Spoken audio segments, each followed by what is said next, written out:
Nos Lions affronteront la République du Congo comme tout dernier match avant les grandes vacances. Lors du match contre la Zambie, nos Marocains ont su gagner les 3 points sans toutefois offrir un spectacle satisfaisant selon plusieurs supporters, avec plusieurs joueurs décevants comme Ziyech ou encore En-Nesyri. Dans cette vidéo, je dirais mon 11 de départ idéal, mes attentes pour ce match ainsi que mon pronostic. Mais avant de commencer, n'oubliez pas de vous abonner, liker, partager et commenter si vous aimez le contenu, car c'est vous la force.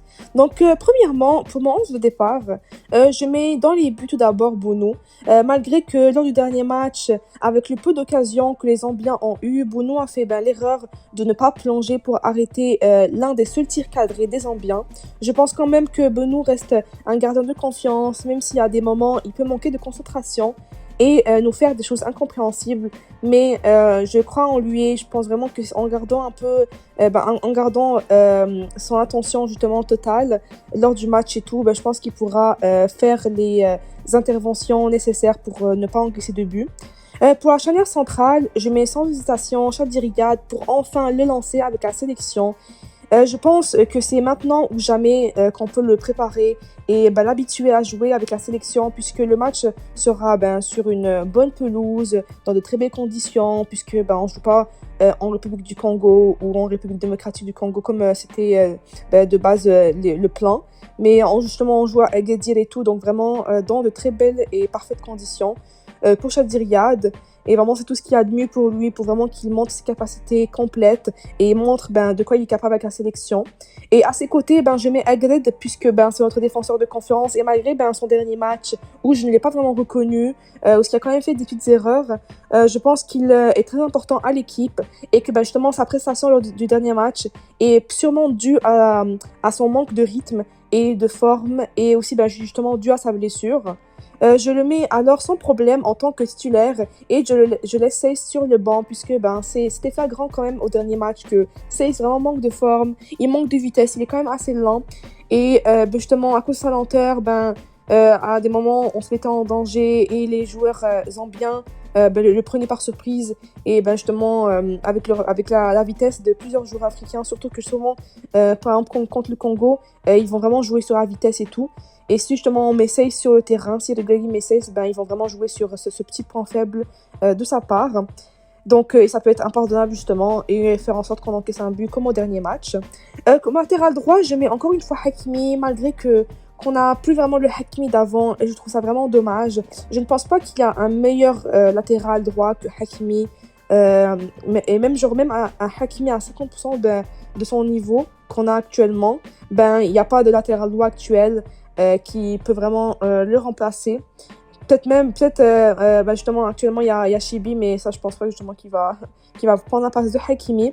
Et peut-être justement s'il y avait Mazraoui, peut-être qu'il y aurait eu débat et on se dirait est-ce que dû aux mauvaises prestations de Hakimi, est-ce qu'on met Mazraoui ou bien est-ce qu'on justement on laisse Mazraoui à gauche à la place de Atiyatullah. Mais bon, ça reste un autre débat. Comme latéral gauche, on n'a pas d'autre choix que de mettre Atiyatullah. Malgré son manque de forme, il fait d'assez belles prestations, d'assez belles choses sur le terrain et il fait de belles combinaisons avec Benzrel comme au dernier match. Il monte beaucoup et je pense justement que c'est ce que Regragui demande à ses latéraux. Et malgré que Atiyatullah, c'est pas vraiment son profil à 100% de monter et justement de centrer, parce qu'on peut remarquer qu'il ne fait pas vraiment beaucoup cela lors des matchs qu'il joue. Mais malgré ça, je vois qu'il fait quand même des efforts justement de revenir défensivement et de monter offensivement pour apporter du danger. Et c'est tout ce que Regragui lui demande et je pense que c'est bon. Sinon, avec le retour d'Amrabat, je pense que ça va être lui que Regragui mettra.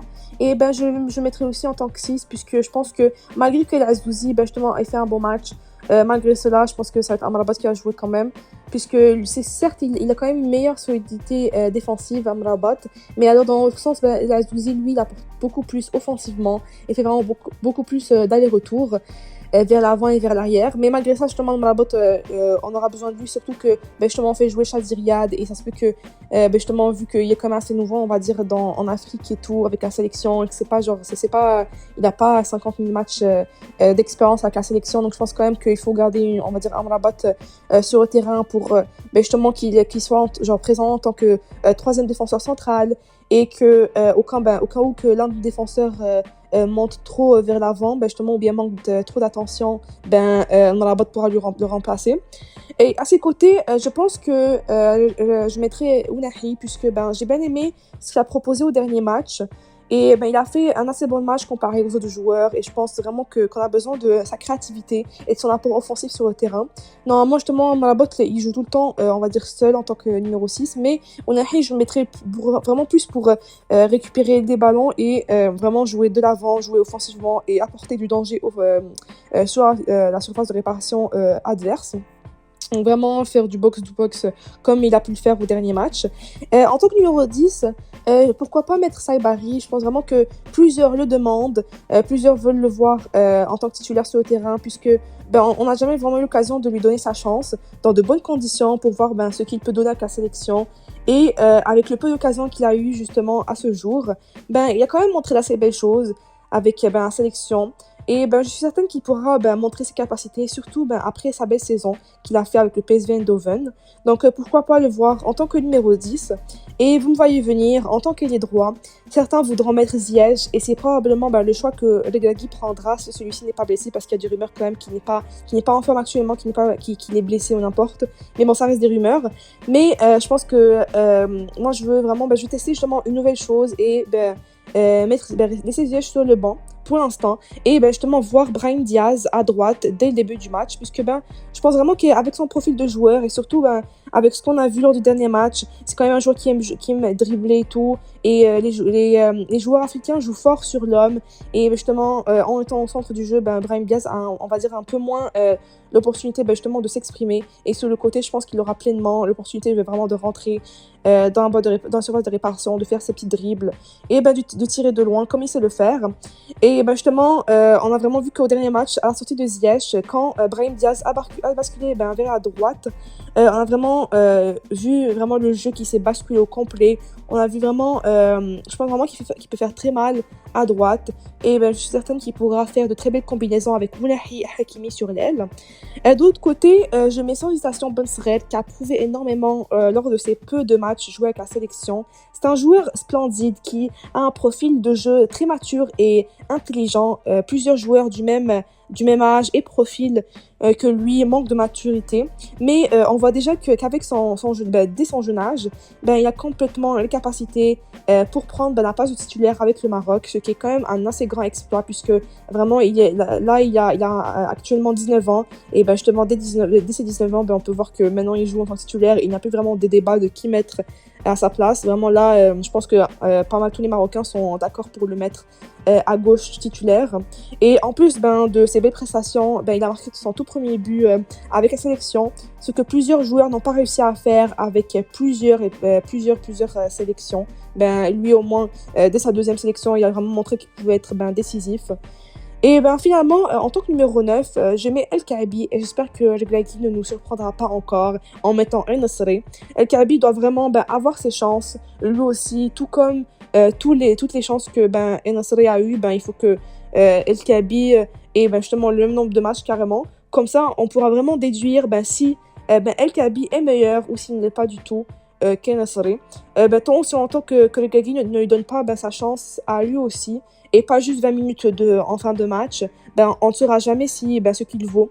Contrairement à Nasri, El Kaabi a un profil de numéro 9 qui participe beaucoup plus au jeu et à la création d'opportunités, d'occasions, de buts.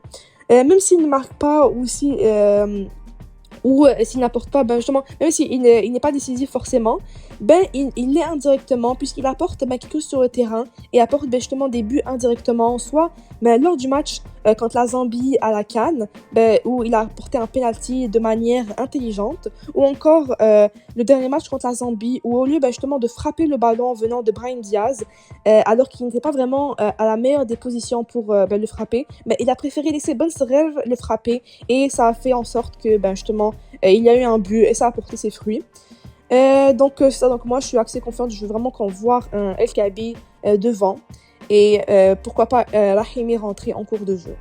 Donc, pour parler rapidement de mes attentes pour ce match, donc tout d'abord, je veux vraiment qu'on profite vraiment beaucoup plus des coups de pied arrêtés que nous avons, à la fois des corners, mais aussi des coups francs qu'on a à l'extérieur de la surface de réparation, puisque je vois vraiment que on peut vraiment, avant c'était vraiment un atout lors de la CAN et tout, de la Coupe du Monde, c'est vraiment un atout dans notre équipe, vraiment qu'on réussit à marquer quand même des coups francs et à profiter justement des phases arrêtées du jeu pour vraiment être décisif et marquer.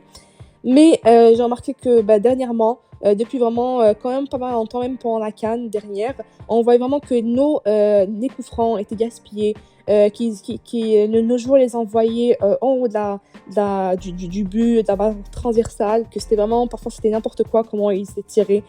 Et c'est un peu décevant puisque vraiment avant on voyait vraiment que c'était l'un de nos points forts, mais maintenant ça devient carrément un point faible.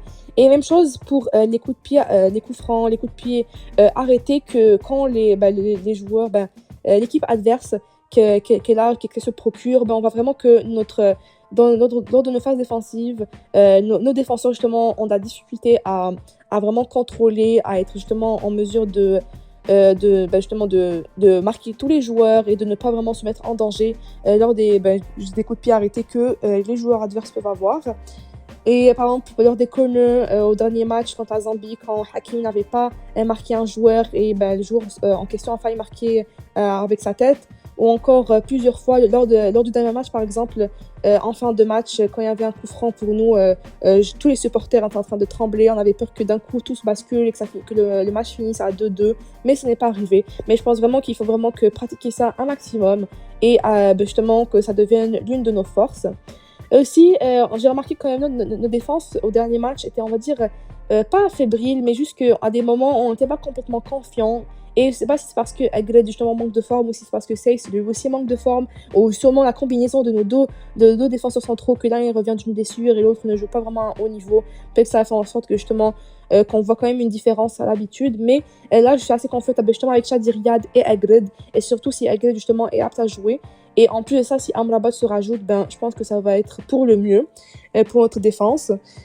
Aussi pour la création d'opportunités, je trouve qu'il faut vraiment se créer un peu plus d'opportunités, puisque comme on peut le voir, on se crée des opportunités assez difficilement.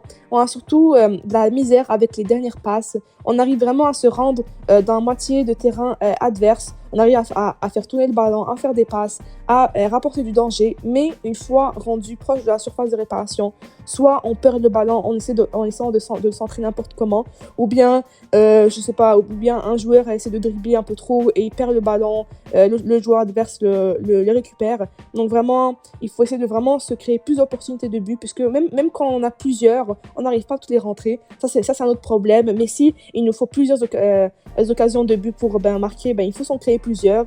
Et sans faire ça, on risque de ne pas marquer. Mais dans l'autre sens, je trouve aussi qu'il faut être un peu plus efficace, puisque souvent on manque vraiment des occasions assez flagrantes. J'ai déjà en tête quand même une occasion de El Kaabi qui aurait pu marquer, qui aurait pu rentrer dans le but, mais il a raté le ballon à quelques centimètres. Il était à quelques centimètres de justement vraiment frapper le ballon au fond des cages. Donc il faut vraiment faire preuve de beaucoup plus d'efficacité pour justement tuer les matchs. Et finalement, je trouve aussi qu'il faut qu'on ait un jeu vraiment où on sait où on va justement, parce qu'on dirait que parfois sur le terrain, les joueurs se font des passes, retournent le ballon à nos défenseurs centraux, font tourner le ballon infiniment, mais on dirait qu'ils savent pas où ils vont. Ils essaient on dirait de trouver la faille dans la défense adverse, mais ça arrive jamais. Ils continuent à faire des passes et tout, et on sait pas si à un moment donné quelque chose va arriver, si un jour va se dire ouais c'est bon, il va prendre ses responsabilités, il va se dire vas-y je vais tirer de loin, je vais essayer de faire quelque chose pour vraiment débloquer la situation. Et on dirait que ça arrive vraiment jamais, donc il faut vraiment travailler sur ça. Donc c'est un peu ça pour mes attentes pour ce match. Donc vraiment voir un plus beau jeu, on va dire, plus d'opportunités, plus d'occasions de but et plus d'efficacité. Et vraiment profiter, justement, être efficace et prendre à notre avantage justement les coups de pied arrêtés et toutes justement les phases offensives qu'on peut avoir. Et finalement, pour mon pronostic pour ce match, je dirais un 2-0, puisque à chaque fois, parfois, on va dire que je dis ouais, moi j'aurais tendance à dire peut-être pour ce match un 3-0, mais je sais très bien que notre équipe, justement, il faut pas trop les surestimer, on va dire, et on sait très bien que nous, on n'est pas une équipe qui marque plusieurs buts, mais qui n'encaisse pas beaucoup, et c'est un point positif. Donc je dirais quand même un 2-0. Je pense que l'important, c'est vraiment de ne pas encaisser et aussi de maîtriser le match de A à Z, de ne pas avoir de temps faible et surtout quand on a, de savoir justement les contrôler. Souvent, justement, dans les derniers matchs, dans les derniers matchs qu'on a joué contre des équipes africaines, on a souvent la possession. Donc, quand on l'a, il faut vraiment savoir justement utiliser le ballon et marquer des buts, c'est le plus important, sans en encaisser toutefois. Donc j'espère vraiment que Bruno va rester à l'affût et ne va pas avoir des pertes, justement perdre sa concentration pour des futilités. Et sinon, j'espère vraiment que Regragui fera rentrer les bons joueurs au bon moment et ne tardera pas surtout sur les changements. Pourquoi pas voir un Rahimi ou bien même un Tergalin qui a été appelé mais qui n'a pas joué. Je pense vraiment que je pense pas que le Regragui l'a appelé pour rien, puisqu'il aurait pu le laisser pour les U23, l'équipe olympique, pour qu'il se prépare. Mais je pense que vraiment que le Regragui l'a appelé pour sûrement le faire rentrer, ou même pourquoi pas le voir titulaire demain, ça m'étonnerait, mais pourquoi pas que ce soit quand même une petite surprise, quoi. Mais bon, j'espère vraiment que dans le match de demain se terminera pour une victoire en notre faveur. Comme ça, on empochera les 3 points et on sera pratiquement on va dire quand même à un pied, on sera à la moitié en Coupe du Monde 2026. Il restera tout de même du travail à faire pour pouvoir se qualifier à cette Coupe du Monde et performer dans celle-ci.